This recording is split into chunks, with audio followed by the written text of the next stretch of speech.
A 7-4 record isn't great, but for Kentucky, it just feels absolutely awful. You see the look on the face of Mark Pope, and that's been the look of bewilderment to a lot of Wildcat fans watching their basketball team, and all that money that was poured into NIL, which has not produced the type of results that they expected.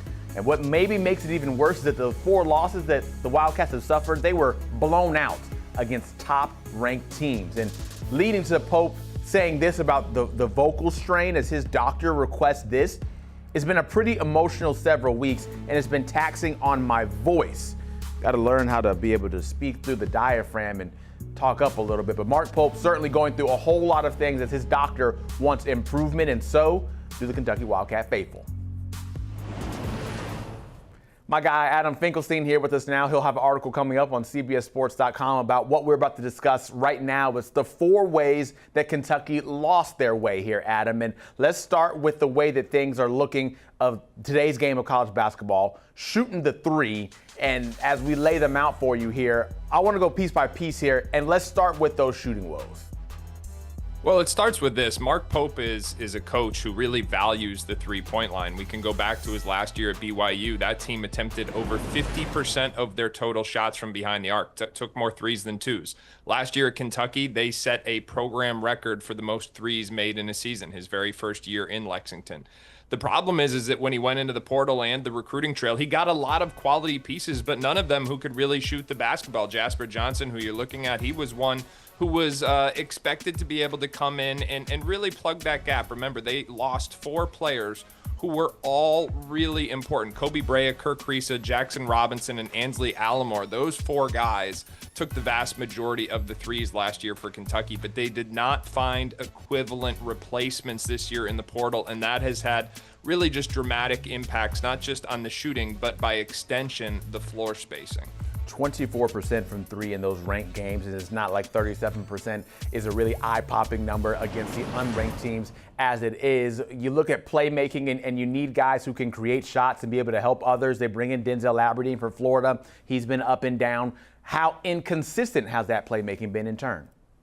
Well, my issue is that Aberdeen's a combo guard. So Jalen Lowe, you bring in, he's a point guard. And yeah, that makes sense. But this is a team that should have learned their lesson last year when they got into the middle of conference play and Travis Perry was the only true point guard on their roster. Now, depth was certainly a priority in their recruiting efforts, and they found redundancy, which is a requisite in this era of college basketball. But the only position on the floor where they lack redundancy is at the point. And Jalen Lowe, unfortunately, has battled injuries, and even when he's been on the floor, he has been less than 100%. So I found it a little perplexing that given the injury issues they had at that position last year, they didn't build in better contingency options this year. And the problem with playmaking and shooting, when you're lacking in both, it becomes a compound issue. When you don't have great shooters, opposing defenders can help off that much more. When they help off, that closes down the driving lanes. When you don't have great drivers to begin with and the lanes are that much more clogged, you can see how this thing can start to snowball. So in a very fundamental way, the pieces just haven't fit together offensively in an ideal way. Now, there are ways to win if you're built like this, but they are not necessarily ways that Kentucky and specifically Mark Pope has utilized in the past. So we're going to get into this, but what we've seen specifically in the last week against Indiana was Kentucky starting to adapt and adjust to their personnel. Yeah, at least maybe one thing. Jalen Lowe's only played in 5 games, so potentially he can start to click as the season goes on and the whole team can maybe begin to gel, because as a team, you look at the system and it just feels like they're lacking cohesion. What do you have to say about that? Well, these guys just haven't played as hard as they need to, and I think that has been really upsetting, not just for Pope, but for the fan base. There have been moments where they haven't gotten back on defense. There's been moments where they have just lacked the competitiveness that you would expect. And listen, Pope has owned that. He's talked about it openly, and this is someone who takes a lot of pride in that Kentucky program, in that Kentucky jersey, and that hasn't permeated down to the rest of the team. And I think that's been very problematic. I would point to 2 returners. Brandon Garrison, who was one of 4 players to come back from last year, was actually benched recently. And then Otega Owe. I mean, this is someone who has spent his entire career, and I'm talking about having watched him all the way from Blair Academy and team final to Oklahoma and now Kentucky, being a defensive dog and a downhill driver. And yeah, he's made some strides with his shooting, and it's helped his stock. But his niche from day one has always been his physicality and his defensive potential, and he's gotten away from that this year.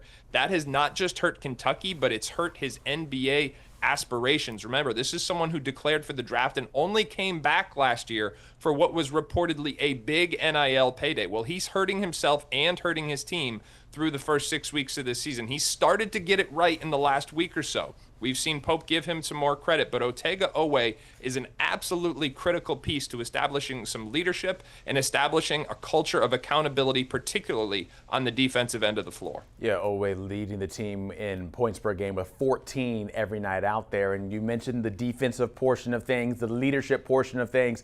How concerning is it that you feel that there is a lack of leadership with this team? Yeah, again, this comes down to Oweh, but I think what we're going to find here, and we've started to see it, is Mark Pope has recognized, like, hey, this team may not have the alpha leader in the locker room, so he's going to have to do it himself. You talk about the impact on his voice. Well, I think that's going to be something that you're going to see throughout the course of the season. He needs to be more demonstrative. He needs to be more vocal. And judging from the last week, he has started to recognize it. I think that is the silver lining for Kentucky fans. There's a lot of different areas where we can point to, but I think Pope is starting to recognize, here's what I can do to adapt to the roster I have. There are flaws in this roster, not just in the individual parts, but more specifically in the way the parts fit together under Pope. And I think in that Indiana game specifically, what we've seen from Pope is that he's starting to acknowledge those flaws and say, okay, how can I offset it to restore a little balance here to what was hoped to be a national championship contender? Yeah, that Indiana game that they won 72-60 before their next time going out into action, which will be Saturday, December 20th, when they take on a ranked St. John's team. In the meantime, though, and throughout the duration of this season, as we finish it up, how does Kentucky bounce back? Can they bounce back? And what does Mark Pope need to do to get Kentucky fans happy and not all sour like I see on X? Well, the first thing you need to know is that when you do a deep dive on Kentucky basketball, you find that the headlines are a lot worse than the analytics. This is still a top 20 team in college basketball. They've got a top 20 defense, top 40 offense, and they've done it without Jaden Quaintance for the whole season, without Jalen Lowe being 100%.